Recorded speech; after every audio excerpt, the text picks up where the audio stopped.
지난 주말부터 인터넷을 점령한 검색어가 있습니다. 세월호 추모 리본 철거에 나섰던 서북청년단 재건인데요. 서북청년단이 어떤 단체길래 왜 지금 이 단체 이름을 내걸고 재건하겠다는 사람들이 있는 걸까요? 이 시간에는 독립운동가 이회영 선생의 손자시죠. 새정치민주연합 이종걸 의원과 함께 서북청년단 재건이 문제를 짚어보도록 하겠습니다. 이종걸 의원님 나와 계십니까? 네, 안녕하셨습니까. 이종걸입니다. 안녕하세요. 젊은 청년들이나 어린 학생들에게는 낯선 이름일 텐데요. 서북청년단 어떤 조직인가요? 예, 저희 45년 이제 해방된 이후에 그 해방 전후에 좌우익 대립이 생각보다 컸습니다. 그때 이제 북한 출신 쪽에 여러 이제 사람들, 뭐 청년이라고 하는 분들도 있고, 물론 그런 분들이 각종의 이름으로 이런 조직을 만들었다고 합니다. 그때 시기에는 이제 46년, 7년, 8년, 요 3년간은 미군정하라고 그러지만 사실은 무정부 상태이죠. 네. 아직 우리나라 정부가 수립되지 않은 상태에서 이제 일종의 우익이라고 하는 사람들이 북한의 일부 사람들이라고, 북한 출신이라고 하는 분들이죠. 뭐 네. 평양 출신, 뭐 함경도 출신 이런 분들 중심으로 해서 뭐 대한정의단, 무슨 대한청년단, 뭐 단체라는 걸 뭐 이렇게 어떻게 만들어졌는지도 사실은 잘 모르는 것들입니다. 미군정에서 도와줬다고 하기도 하고, 또 그때 활동한 이제 우익 쪽의 사람들이 뭐 이승만에서도 도와줬다고 하기도 하고요. 뭐 이런 분들이 이제 활동해서 그냥 사실 무정부 상태에서 뭐 그런 치안이나 이런 거의 없는 그걸 틈타가지고 자기 입장들을 이제 사람들한테 뭐 강조하고 또 폭행도 하고 뭐 이런 굉장히 좀 난무하는 여러 무질서 사이에서 있었던 이제 하나의 단체인데, 그거를 서북청년단이라는 이름으로 나중에 뭐 전국 뭐 그런 걸 만들었다고 하는데, 이제 그거를 이름하여 이제 우익 뭐 그런 활동을 한 단체, 극우 반공 단체 이렇게 볼 수 있는 거죠. 예. 우리 역사 속의 아픈 사건들과도 깊숙이 연관이 돼 있다면서요. 지금은 이제 4.3 예를 들면 제주 4.3 항쟁이면 이제 민중 항쟁이라고 보지 않습니까? 근데 그때 당시에는 완전히 소위 말한 좌익 빨갱이들의 그 반란이라고 그렇게 봤죠. 그래서 그 빨갱이를 진압하러 간다고 그래가지고 이분들이 이제 가서 제주도민이 그때 한 30만 명이나 됐다고 그러는데 3만 명을 이제 학살했습니다. 근데 그게 미군정이 학살했다라고 하지만 미군들이 가가지고 한다라는 것이 사실은 쉬운 일이 아니니까 미군들이 직접 했다기보다 이런 서북청년단이라는 사람들을 이제 앞세워서 서로 그야말로 조선의 민중끼리 이제 싸움이라는 것처럼 보이게 해서 이제 서로 싸우다가 죽은 걸로 이제 그런 걸로 보도도 하고 해서 이제 그분들이 사실상 3만 명을 학살을 주도한 단체다 이렇게 보죠. 그리고 그 외에 이제 뭐 대구 노동자 파업이나 보도연맹의 사건이나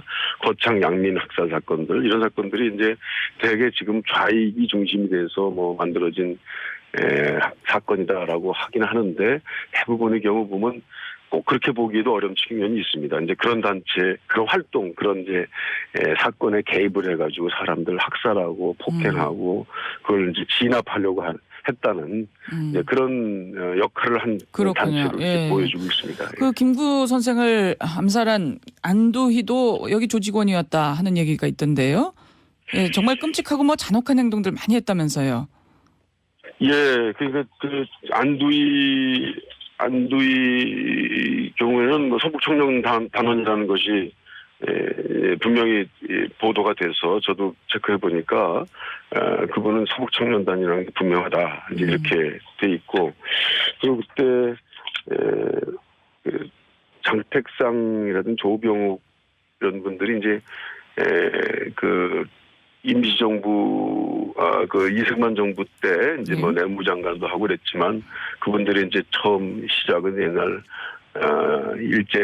때 경찰에서 시작한 분들인데 이제 그런 분들이 서북 청년단원을 비호하고 또 이분들이 이제 이후에 경찰이나 군대에 취직시키기도 하고 그런 분들 영입해가지고 그분들 활동하는데 명분은 이제 좌익을 소탕한다는 그런 취지로 그분들을 이제 쓰고 했다는 예. 이제 그런 기록들이 나와 있죠.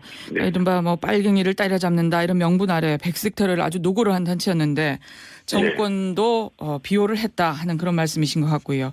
네. 근데 지금 서북청년단 재건이를 조직한 사람들 서북청년단이 이런 단체라는 걸 알고 재건하겠다고 하는 건지 참 의문인데요. 어떻게 보세요? 글쎄 이제 그냥 뭐 좌익 소탕을 목표로 생긴 단체다. 또 그런 명분을 가지고 움직인 단체다 그러니까 지금 현재 글쎄요. 지금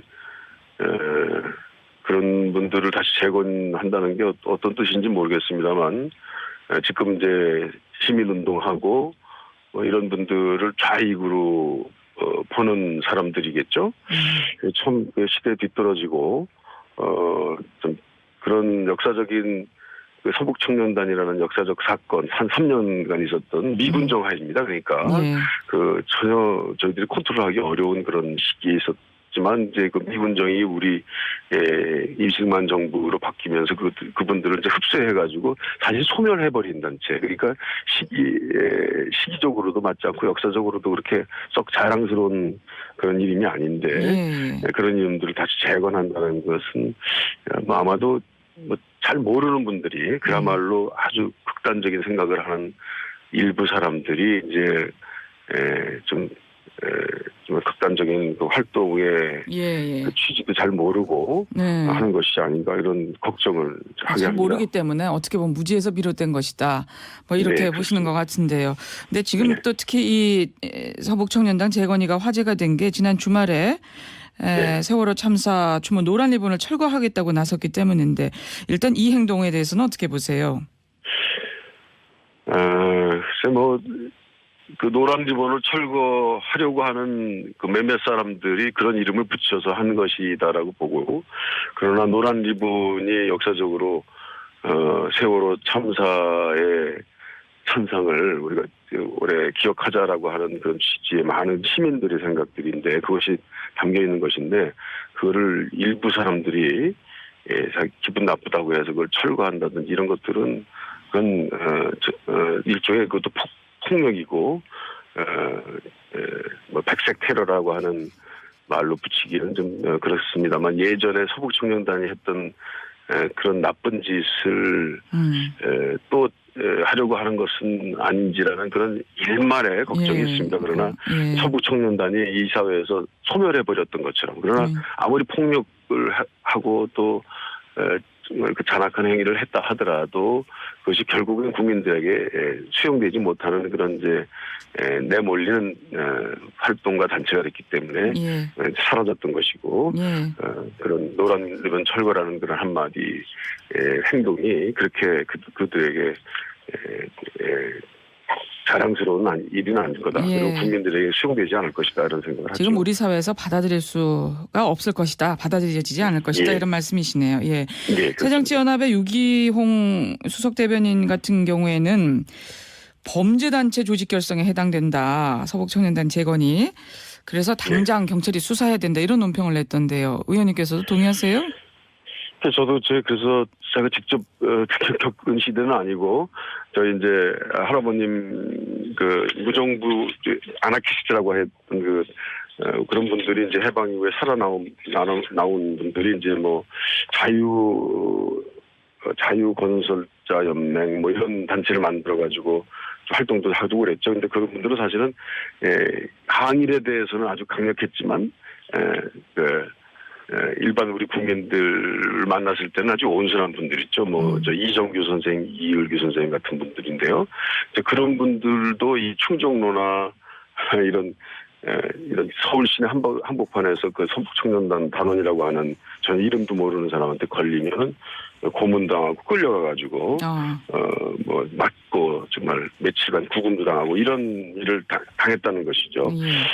만약에 그런 그 무질서 정말 폭행과 폭행 감금 뭐 이런 그 미군 정하에서 있었던 서북 청년단을 그대로 꿈꾸는 사람들이라 그러면 무슨 나치 시대 무슨 게슈타포 뭐 이런 거와 같은 그 극단적인 생각을 하는 그 범죄 성향이 있는 사람이라고 볼 수도 있습니다. 그러니까 저는 아까 일반 국민들에게 결국 수행되지 않을 것이다라고 하는 그런 이제 낙관을 얘기했지만 요새 최근에 있었던 일들 이렇게 보면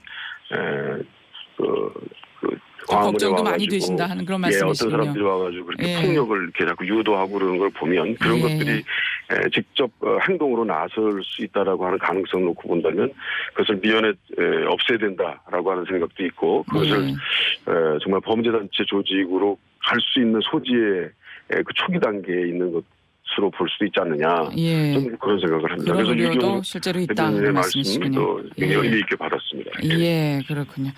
자. 새정치민주연합 이종걸 의원 만나고 있는데요.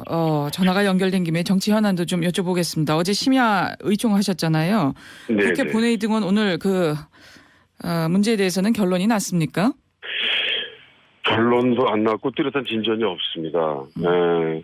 3자 회동 결과도 제대로 그냥 오늘 다시 추후 논의하는 걸로 해서 저희들이 결과를 보고 있는 아주 답답한 아주 간단한 의총이었습니다.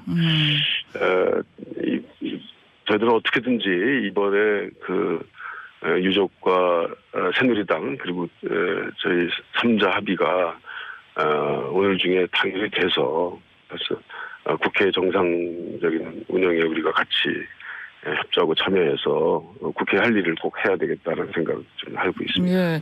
근데 최종적인 합의는 어제 이루지 못했지만 3자 회동에서 거의 다 된 거 아닌가요? 당내에서도 그런 분위기 아닙니까? 예, 이제 무조건 해야 된다라는 것이 어찌 보면은 저희 한나라당, 새누리당에게 읽히고 있다라고 할 수도 있는 거죠. 그래서 뭐 새누리당이 원하는 어떤 것이라도 우리는 받아들일 수 있다라고 하는 그런 자세일 수 있습니다. 그러나 이전보다 훨씬 더 진전된 것이다라고 해야 되겠죠. 그것은 명분 아니겠습니까? 그러니까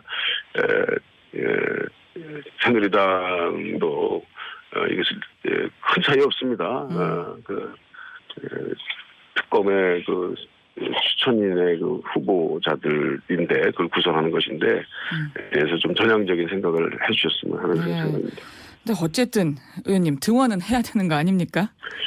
예, 등원을 해야 될 것 같습니다. 지금 이 정기국회에 사실 이렇게 국회의장이 초유의 일정까지 집권을 공고하는 일 그리고 그것을 그냥 수용할 수밖에 없는 저희 민주당의 참혹한 참상을 당하는 일 저희가 10여 년 정치하면서 이런 일이 없었습니다. 그러나 이런 우리가 자초한 일이라고 생각합니다. 민주당이 그 일에 그 책임에 충분히 책임자로서 풀어야 된다고 하는 생각입니다. 그래서 이번 10월 가기 전에 국회는 열려서 국회에서 필요한 산적한 국정 현안을만 꼭 시간이 좀 늦었습니다만 더 서둘러서 성실하게 해야 된다고 생각합니다. 알겠습니다. 오늘 말씀 여기까지 듣겠습니다. 고맙습니다. 예, 감사합니다. 새정치민주연합 이종걸